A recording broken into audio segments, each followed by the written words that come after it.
कैसे हैं आप सभी। मैं डॉक्टर स्वाति शर्मा इंग्लिश सूत्रा में आप सभी का स्वागत करती हूँ।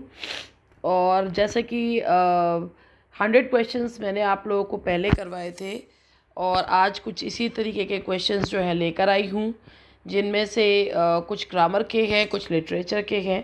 तो चलिए स्टार्ट करते हैं। थोड़ी सी आज तबीयत जो है वो थोड़ी सी क्या काफ़ी ख़राब है। आप वो मेरी आवाज़ से लग भी रहा होगा, आवाज़ बैठी हुई है।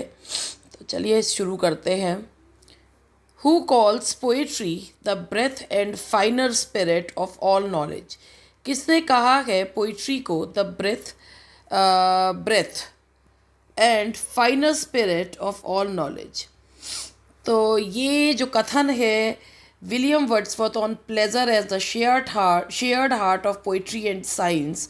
तो ये कथन है आपका विलियम वर्ड्सवर्थ का। विलियम वर्ड्सवर्थ ने ये लाइंस कही हैं कि पोइट्री जो है वो आत्मा है और ब्रेथ है नॉलेज की। Twelfth night opens with the speech of. Twelfth night किसकी स्पीच से ओपन होता है? तो इसका आंसर है Duke. Which poem of Coleridge is an opium dream? Coleridge ने कौन सी पोएम ओपियम ड्रीम के रूप में यानी कि ओपियम के नशे के दौरान लिखी थी? तो इसका आंसर है आपका कुबला खां। जब कॉलरिज ने ये पोएम लिखी थी तो उस समय कॉलरिज ओपियम के नशे में था और उसने एक सपना देखा, बट कोई आ गया जिस वजह से ये पोएम सपना टूट गया। तो जितनी उसने सपना देखा था उतना ही उस पोएम को लिखा। He could not complete it.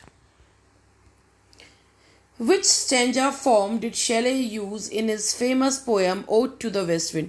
Shelley ने कौन सा स्टेंजा फॉर्म यूज़ किया है अपनी poem Ode to the West Wind में? तो इसका आंसर है terza Rima. 3 line stanza, 3 line का स्टेंजा जो होता है उसे टर्जा रिमा कहा जाता है। और terza Rima, Rima means Italian form of writing.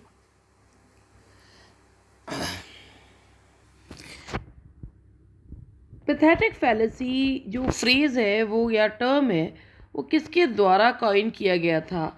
तो ये कॉइन किया गया था जॉन रस्किन के द्वारा। इन मॉडर्न पेंटर्स में पैथेटिक फैलेसी का मतलब है नेचर के ऑब्जेक्ट्स को ह्यूमन फीलिंग्स देना is known as pathetic fallacy. How many soliloquies are spoken by Hamlet in the play Hamlet? Hamlet में कितनी soliloquies Hamlet के द्वारा बोली जाती हैं? तो Hamlet के द्वारा 7 soliloquies जो हैं वो बोली जाती हैं। Epipsydion is composed by। Epipsydion एक पोएम है जो कि शेले ने लिखी है, प्लेटोनिक लव पर है, एमिलिया विवियानी के लिए लिखी है। तो ये पोएम लिखी है शेले ने। Identify the writer who used the pseudonym Michelangelo Titchmarsh for much of his early work। कौन सा वो राइटर है जिसने अपने पेन नेम जो है वो माइकल एंजेलो तितमार्श यूज़ करा है? तो इसका आंसर है William Makepeace Thackeray.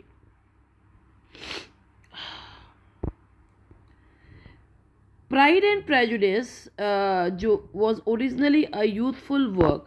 Pride and Prejudice को ओरिजिनली जो लिखा गया था वो किस नाम से लिखा गया था? ये नावल है जेन ऑस्टन का प्राइड एंड प्रेजुडिस। इसके बारे में मैं आपको थोड़ा सा बता दूं कि पहले मैं इसके बारे में बताऊं। ये फर्स्ट इम्प्रेशंस के नाम से लिखा गया था। ये 1813 का एक रोमांटिक नावल है जेन ऑस्टन का और इसकी जो मुख्य कैरेक्टर है वो है एलिजाबेथ बेनेट। एलिजाबेथ बेनेट इसकी मुख्य कैरेक्टर है। Identify the novel in which the character of Charlotte Lucas figures। कौन से नॉवल में शार्लोट लूकास जो है वो आती है? तो इसका आंसर है pride and prejudice. There is a special providence in the fall of a sparrow। The line given above occurs in। ये लाइंस बाइबल से ली गई है, मतलब बाइबल का रेफरेंस दिया गया है और ये लाइंस बोली गई हैं हैमलेट में। Who said that Shakespeare in his comedies has only heroines and no heroes? ये लाइन्स बोली गई है बहुत फेमस लाइन है, Shakespeare has only heroines and no heroes. ये जॉन रस्किन के द्वारा बोली गई है। Who said Keats was a Greek? ये लाइन्स हैं Keats was a Greek. Keats को ग्रीक लैंग्वेज नहीं आती थी, मगर कीट्स के अंदर Hellenism, the spirit of Hellenism बहुत ज़्यादा था। ग्रीस का ही ओल्ड नेम है हेलास, और शेले ने ये कहा था कीट्स वॉज अ ग्रीक, तो इसका आंसर है शेले। तो romantic revival in English poetry was influence, कि रोमांटिक एज की शुरुआत मानी जाती है लिरिकल बैलेड से, जो कि आया था 1798 में, और फ्रेंच रेवोल्यूशन रोमांटिक रिवाइवल के सीड्स बोने में बहुत ज़्यादा कारगर है, तो कारगर रहा, तो ये हुआ था 1789 में, तो इसका आंसर है French Revolution. O you are sick of self love who is referred to in these words in Twelfth Night, कौन खुद से बहुत ज़्यादा प्रेम जो है वो करता है, तो इसका आंसर है मेलवोलियो।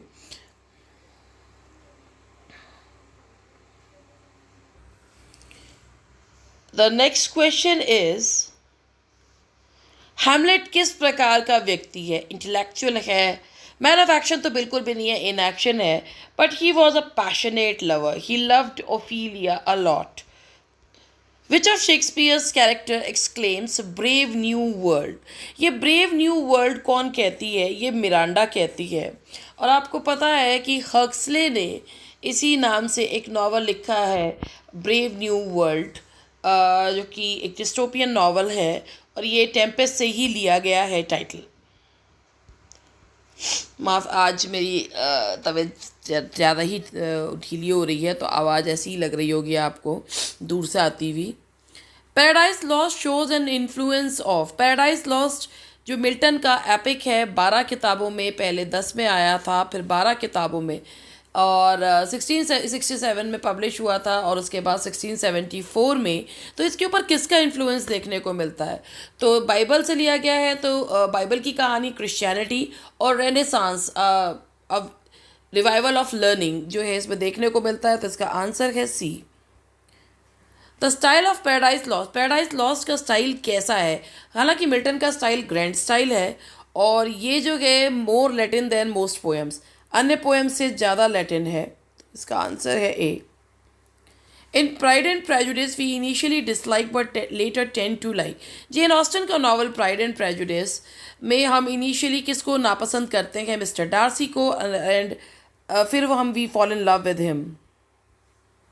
Which of the following is the earliest comedies of Shakespeare? Love, Labour, Lost Shakespeare की अर्लीस्ट कॉमेडीज में से एक कॉमेडी है, तो love, labour, lost. Twelfth Night क्या है? Twelfth Night is a comedy, light hearted comedy है। ट्वेल्थ नाइट में शेक्सपियर ने मजाक उड़ाया है प्यूरिटन्स का by the character of Malvolio. Who was villain in Othello, Othello में कौन विलन था? मोटिवलेस मेलाइनिटी वाला, that was Iago. Othello gave Desdemona, Othello के परिवार में एक एयरलूम यानी कि खानदानी हैंकरचीफ था, जो उसकी मदर ने उसको दिया था, जो किसी प्रिस्टेस ने उसकी मदर को दिया था, और उसने, ऑथलो की मदर ने कहा था कि जिससे तुम शादी करोगे उसे देना, तो वो देता है the token of love handkerchief. A man can die but once is one of quote of the following plays, ये A man can die but once Shakespeare के कौन से प्लेज में इसे लिया गया है? तो ये लिया गया है हेनरी फोर्थ पार्ट 2 में से ये लिया गया है। I have no other but a woman's reason, I think him so, because I think him so, which of Shakespeare's play contains a, ये लाइंस कही गई हैं the Two Gentlemen of Verona से। ओहो, the Two Gentlemen of Verona. Which of Shakespeare's play is only play that has never been adopted for film और any other film और television, कौन सा शेक्सपियर का प्ले है जो कोई फिल्म और टेलीविज़न के लिए अडॉप्टेड नहीं हुआ? तो उसका आंसर है the two noble kinsmen. Sir John Falstaff कौन से, जो सर जॉन फॉलस्टॉफ मैंने आपको बताया था कि ये एक कॉमिक कैरेक्टर है, और क्वीन एलिजाबेथ जो है वो इससे काफ़ी प्रभावित थी, तो उन्होंने कहा था I want to see sir John Falstaff in love, तो इसीलिए शेक्सपियर ने लिखा था the merry wives of Windsor, तो इसका आंसर है आपका A. The Merry Wives of Windsor. What preceded Jacobean era? Queen Elizabeth का शासन रहा 1558 to 1603, ये Elizabethan age. 1603 to 1625, that is James one की एज. और 1625 से 1649 तक रहा चार्ल्स वन की. तो उसके बाद आया Caroline era. Famous satiric drama Volpone is written by. Volpone जो कि एक सटायरिक ड्रामा है, वो किसने लिखा है? बेन जॉनसन ने लिखा है. Ben Jonson who is known for his comedy of humour जो कि एक लैटिन टर्म है जिसका मतलब है मॉइस्चर, जिन्होंने 4 तरीके के मॉइस्चर्स जो हैं वो बताए. जो जिस व्यक्ति के अंदर होते हैं वो वैसे ही बिहेव करता है. In what language did Shakespeare right? Actually language को अगर हम बात करते हैं तो ओल्ड इंग्लिश, और उसके बाद आती है ओल्ड इंग्लिश है, मिडिल इंग्लिश है, और उसके बाद आती है मॉडर्न इंग्लिश. ओल्ड इंग्लिश जो कि एंग्लो सेक्सन एरा वाली रही. उसके बाद मिडिल इंग्लिश जिसमें चौसर ने लिखा, और शेक्सपियर ने लिखा है मॉडर्न इंग्लिश में. तो इसका आंसर है आपका modern English. In which city was Milton born? Milton was born in Bread Street, Cheapside, London. तो मिल्टन का जन्म हुआ था ब्रेड स्ट्रीट, चीपसाइड, लंदन में पैदा हुआ था. मिल्टन का जन्म हुआ था 9 दिसंबर 1608 में. तो इसका आंसर बहुत सिंपल सा क्वेश्चन है, 9th of December 1600. Which school did Milton attend? Milton के father being a Puritan, Milton के father he had great love in music, and he was quite affluent, so he made Milton attend St. Paul's School, जिसमें Milton ने सीखी Latin and Greek language, Hebrew. और उसका पहला tutor था Thomas young. तो Milton ने बचपन में जो स्कूल अटेंड करा वो था Saint Paul's. Milton continues his studies at Cambridge. Which college of the university did he attend? Milton ने कैम्ब्रिज के कौन से कॉलेज से पढ़ाई करी है? क्राइस्ट कॉलेज से. Edward King, a minor poet and a contemporary of Milton at Cambridge, was drowned at sea in 1637. Milton wrote an elegy for him. Milton ने अपने होटन पीरियड में उसके लिए एक एलिजी लिखी है, और जिस एलिजी का नाम है लाइसिडास. एक पेस्टोरल एलिजी है ये. Epipsychidion is composed by, I think ये क्वेश्चन रिपीट हो गया है, आई थिंक क्या हो ही गया है, Shelley. In Pride and Prejudice Lydia elopes with. ये क्वेश्चन जो है Lydia elopes with, Lydia Pride and Prejudice जो मैंने आपको बताया था कि जेन ऑस्टन का नॉवल है, तो लीडिया इलोप होती है किसके साथ? भाग जाती है विकम के साथ. Who wrote biography or literary? Biography or literary autobiography किसने लिखी है? तो none other than कॉलरिज ने लिखी है. ये कॉलरिज ने लिखी है. इसका पूरा मीनिंग है literary autobiography. In 1638 and 1639, Milton travelled abroad. In which country did he spend most of the time? Milton 1638 में गया था इटली, और उसने अपना अधिकोष से जब सिसिली और ग्रीस जाने वाला था, उससे पहले ही इंग्लैंड में सिविल वॉर की सुगबुगाहट शुरू हो गई थी. कैवेलियर्स के बीच में और राउंडहेड्स के बीच में लड़ाई शुरू हो गई थी. तो मिल्टन ने 1638 में कौन से जगह पे बहुत समय बिताया? तो that is Italy.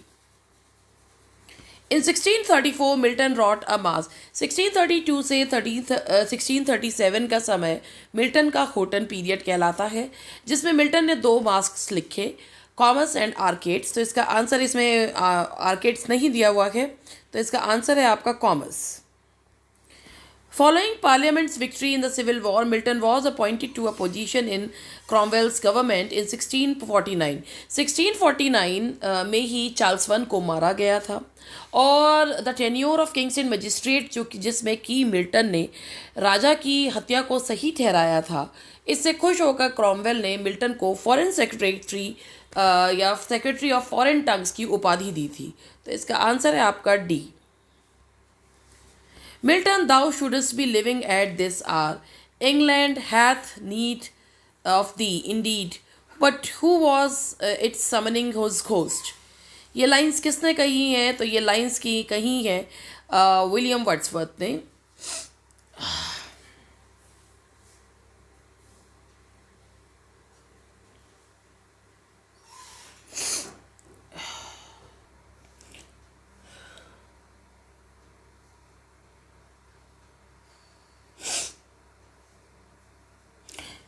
Paradise lost 10 books में कब पब्लिश हुई थी? तो पैराडाइज लॉस्ट जो कि मिल्टन का एपिक है, that got publish in 1667. Satan's name before he fell from, Satan जब उसका फॉल हुआ तो उससे पहले सैटर्न का नाम क्या था? तो सैटर्न का नाम था Lucifer. Book 1 of Paradise Lost present Satan with his angels fallen into hell. बड़ी इंटरेस्टिंग सी कहानी है, मीडिया रस से शुरू होती है जिसका मतलब है बीच में से. और इसमें पैराडाइज लॉस्ट में सैटर्न को दिखाया गया है अपने एंजल्स के साथ, वो नीचे गिरा हुआ है. और जब वो रिकवर करता है सैटर्न तो अपने लीजन्स को, he awakens all his legions and speaks to them. तो first he describes addresses is described as one next to himself in power and next in crime long after known in Palestine. What is the name of this fallen angel? कौन वो व्यक्ति है, कौन वो fallen angel है जो Lucifer के बिल्कुल एकदम बाद था? तो वो है बील्ज़ेबब, जिसका आंसर है आपका C, the lord of flies. Which angel is ordered by God to drive Adam and Eve out of paradise? किसके द्वारा गॉड जो है वो किस एंजल के द्वारा ऑर्डर दिलवाते हैं एडम और ईव को out of paradise? Before he does so he shows Adam a number of visions about the future of human race, beginning with Cain murdering Abel and ending with the redemption of mankind through Christ. Who is this angel that has a large role in finishing chapters of Paradise Lost? ये कौन है ये angel? तो इसका answer है आपका Michael.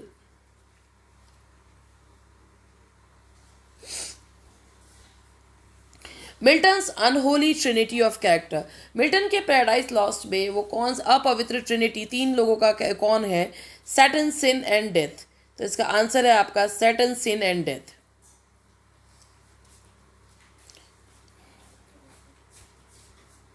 The battle between God's army and Saturn's rebels in heaven lasted. कितनी दिन तक सैटर्न और गॉड के बीच में युद्ध हुआ? तो इसका आंसर है आपका 3 days. In the phrase thy seed shall bruise our foe, the seed, ये लाइन्स पैराडाइज लॉस्ट में है कि thy seed shall bruise our foe, कि तुम्हारा जो बीज है वो हमारे फो को यानी कि दुश्मन को हानि पहुंचाएगा. तो इसमें thy seed किसको कहा गया है? तो ये कहा गया है thy seed, that is Jesus Christ. The two archangels who serve as general in God's army are, जो दो एंजल्स हैं जो कि गॉड की आर्मी में जनरल्स की भूमिका निभाते हैं, वो कौन है? तो वो आंसर है आपका Michael and Gabriel. For inspiration in writing the poem Milton says he depends on the Holy spirit.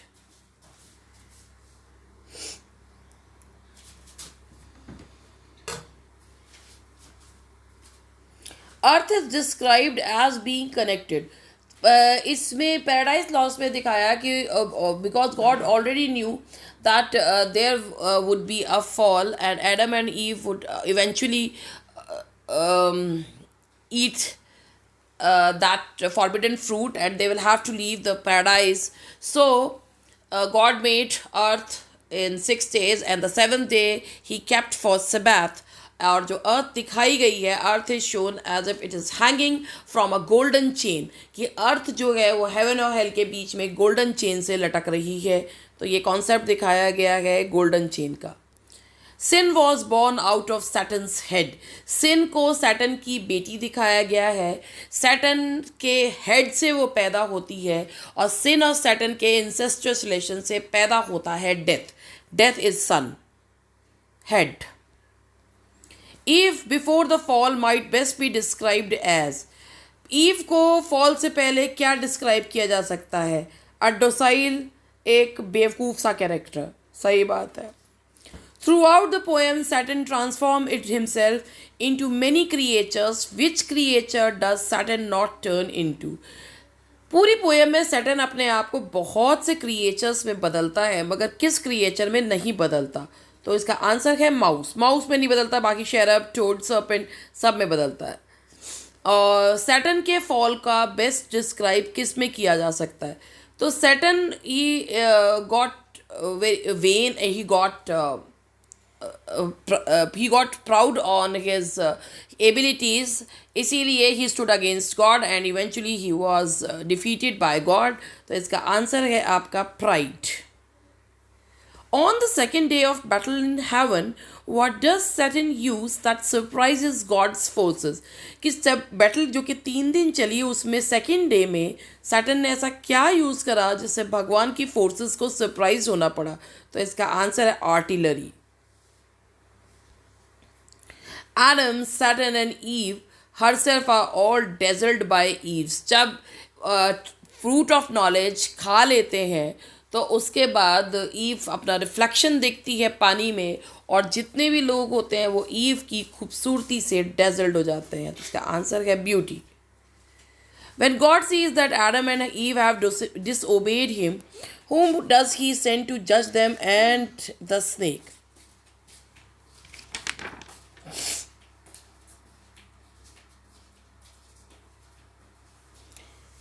किसको भगवान जो है वो कहते हैं कि तुम ही जज करो स्नेक को और एडम एंड ईव को? तो सन.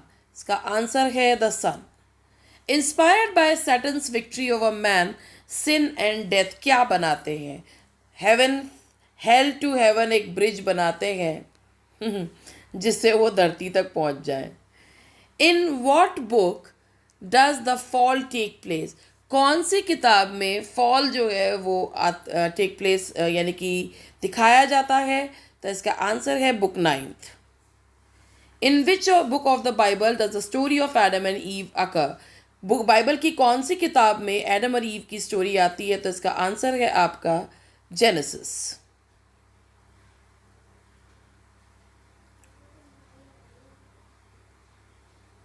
Which devil advocates a renewal of all out war against God? कौन सा वो डेविल है जो भगवान के खिलाफ युद्ध करने को कहता है? तो इसका आंसर है आपका Moloch. What is Milton's stated purpose in Milton ने ये पैराडाइज लॉस्ट अपने जीवन के अंतिम फेज में लिखी है और इसमें मिल्टन ने ये कहा है to justify the ways of God to men. भगवान जो करता है अच्छे के लिए करता है. फाइनली उसे रियलाइज हो गया. तो C. Which of the following is not a character in Paradise Lost? इनमें से कौन सा कैरेक्टर पैराडाइज लॉस्ट में नहीं है? तो इनमें से नाइट है, डिस्कॉर्ड है, डेथ है, एग्नी नहीं है. Which angel wields a large sword in the battle and wound Satan? कौन सा वो एंजल है जो सैटन को हानि पहुंचाता है? तो इसका आंसर है माइकल. विच एंजल के मुझे लग रहा है का रिपीट हो गया. Which angel tells Adam about the future in book 11 and book 12? इसका भी आंसर है Michael. Which of the following is not found in hell? Hell में कुछ क्या नहीं मिलता है? हेल में सब मिलता है. जेम्स मिलते हैं, गोल्ड मिलता है, मिनरल्स मिलते हैं, सिर्फ ऑयल नहीं मिलता. बेचारे खाना कैसे बनाएंगे? ऑयल ही नहीं मिलता बस वहाँ पे. Which statement about the earth is asserted as true in Paradise Lost? It was created before God the Son. Earth hangs from heaven by a chain. The earth is a lotus flower. The earth revolves round. ये मैंने आपको पहले भी बताया कि धरती जो है वो एक चेन के द्वारा लटकी हुई है. Which devil is the main architect of Pandemonium? Pandemonium, the capital of hell. जब फॉलन एंजल्स हेल में जाकर गिरते हैं, चारों तरफ अंधेरा है, बहुत शोर शराबा हो रहा है और ऐसे में पेंडेमोनियम का निर्माण कौन करता है? तो वो निर्माण करता है Mulciber. How many times does Milton invoke a muse? Milton कितनी बार कविता की देवी को इन्वोक करता है? तो इसका आंसर है आपका सी, 3 times. Which of the following poets does Milton emulate? Milton कौन से पोएट को एम्यूलेट यानी कि नकल करता है? तो बोथ वर्जिल एंड होमर, दोनों की ही करता है, वर्जिल की भी और होमर की भी. अब ये थोड़े से क्वेश्चंस जो हैं ये आप लोगों के ग्रामर के शुरू हो गए हैं, तो ज़रा ये क्वेश्चंस देख लीजिए. आ डेडलॉक इज, इसका सिनोनिम देना है डेडलॉक क्या होता है। तो जहाँ पर डेड एंड हो जाता है, जहाँ पे जैसे रस्साकशी के खेल में होता है, जब दोनों ही पार्टनर्स बहुत मजबूत होते हैं तो यहाँ ना आगे जा सकते ना पीछे जा सकते, तो उसे कहा जाता है इम्पासे।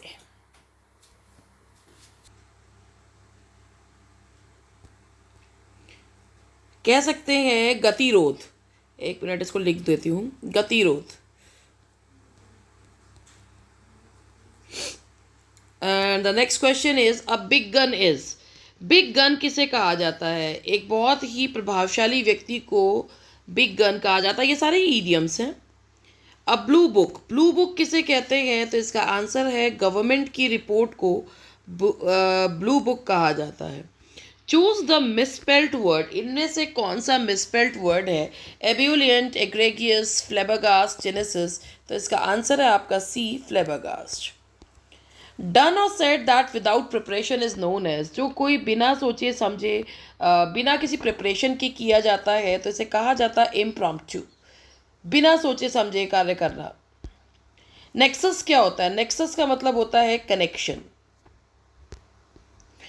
You change the voice, you order to be quiet. अगर यहाँ पर ये होता है you are requested to be quiet तो हम लगा देते प्लीज बी क्वाइट, लेकिन यहाँ पे लिखा हुआ है कि यू आर ऑर्डर टू, तो इसका आंसर होगा आपका be quiet. Fill in the blank with appropriate option given below. He was in dash who was fond of weird. आप यहाँ देख रहे होंगे, यहाँ weird आ रहा है। weird का मतलब होता है विचित्र।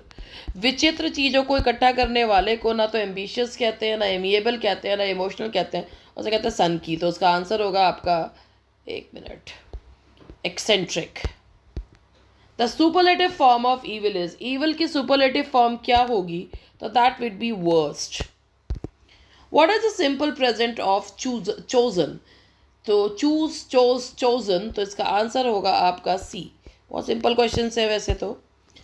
फिर आई एम लुकिंग फॉरवर्ड, देखिए फॉरवर्ड के बाद यहाँ पर आता है preposition.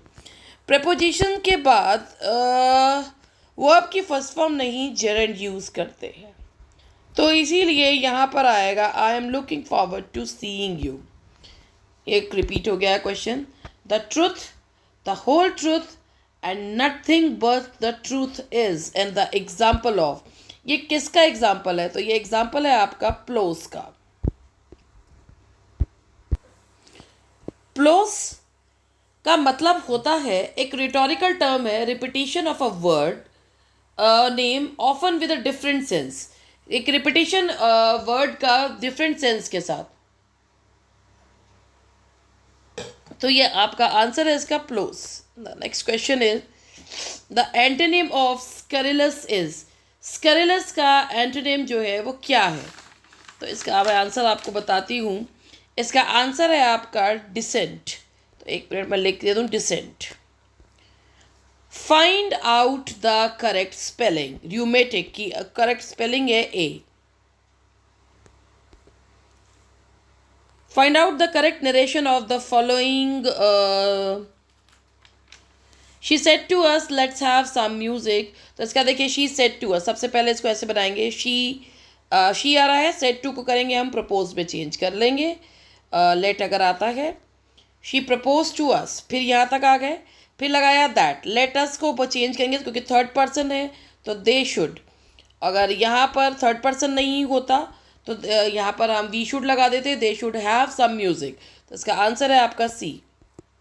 The antonym of pulchritude, pulchritude का मतलब होता है, अगर आपने कभी ऐश्वर्या राय वाला वो देखा हो, कौन सी किसी घड़ी का विज्ञापन आता है उसमें पल्क्रिट्यूड का वो दे लिखा हुआ है उसमें, तो सुंदरता को बोला जाता है पल्क्रिट्यूड।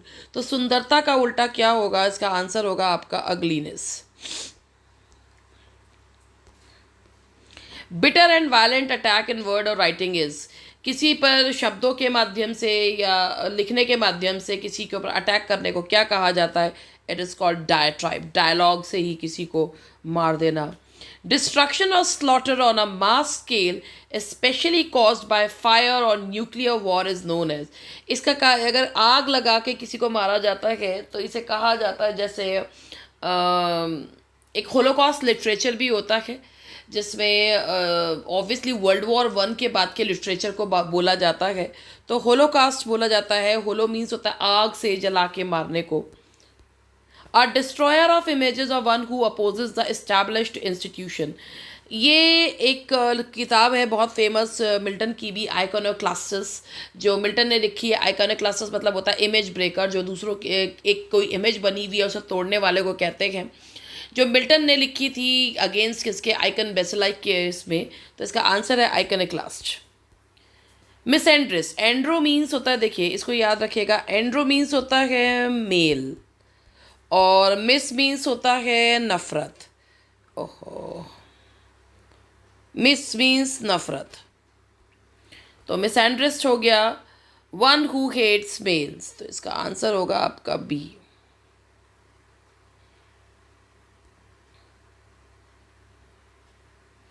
A woman who is separated, divorced or lives apart from her husband is known as, एक वुमेन जो अपने हस्बैंड से अलग रहती है, उसे दूर रहती है, डिवोर्स्ड है, तो उसे क्या कहते हैं? She is known as grass window.